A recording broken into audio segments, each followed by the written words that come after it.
hiding outside right now because my kids are being crazy. But yesterday was baking day. It was also the first day that I had fed my sourdough starter in like a month. It's been just sitting in the back of the fridge without a care in the world, but it needed to make bread. And so I went ahead and pulled it out and I fed it, and it came back to life really, really great. I'm going to show you. So I decided to film how to actually feed the sourdough starter with hopefully a better camera angle this time to allow you to see the desired consistency better.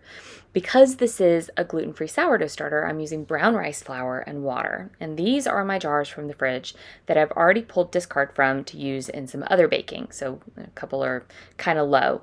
So now I'm feeding this big jar to keep in the fridge once it's happy that I can then pull from in the future, and I'm feeding the rest to either use in bread in a bit or to share.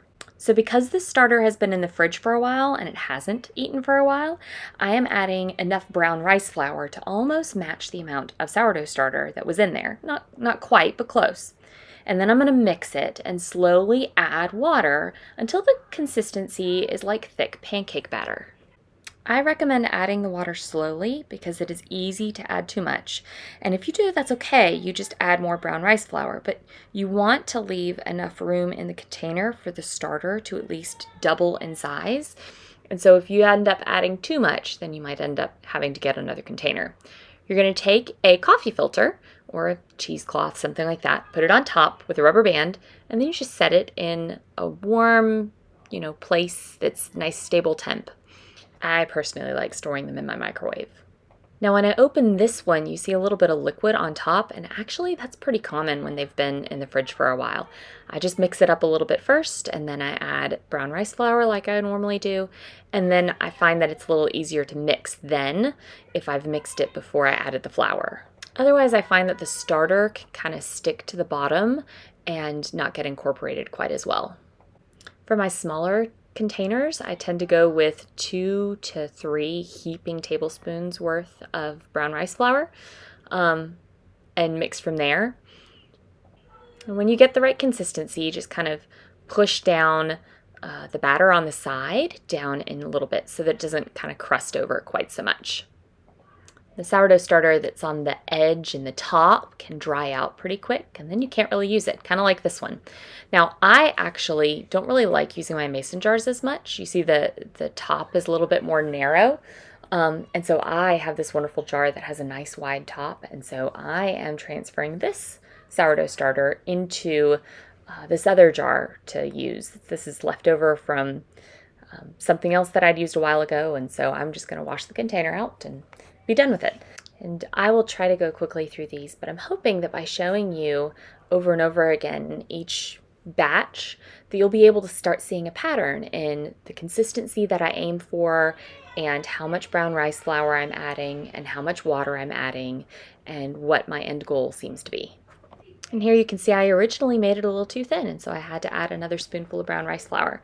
And that's okay. And then I just very carefully add the tiniest little bit of water in to get it to the right consistency. Go slowly, and that way I'm not repeating the same mistake. And when I do get it to the right consistency, I scrape down the sides of the jar again and cover it with a coffee filter, put a rubber band around it, and set it off to the side. Now with this next one, you're going to see that it's already full enough that if I add enough brown rice flour to actually feed it, then it's going to end up overflowing the container as it starts to eat and get happy. And so I'm going to take some of it out and put it in this smaller container so I can make bread from it, or that I can end up giving it away to somebody else.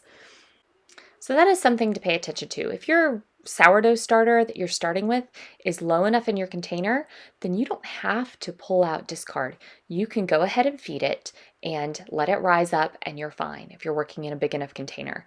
Otherwise, then you may have to pull some out, and that way you don't overflow.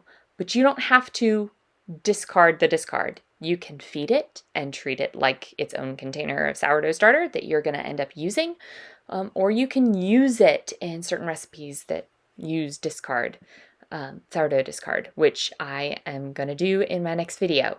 But there's lots of different things. If you want to, you can throw it away, but I like to minimize waste as much as I can.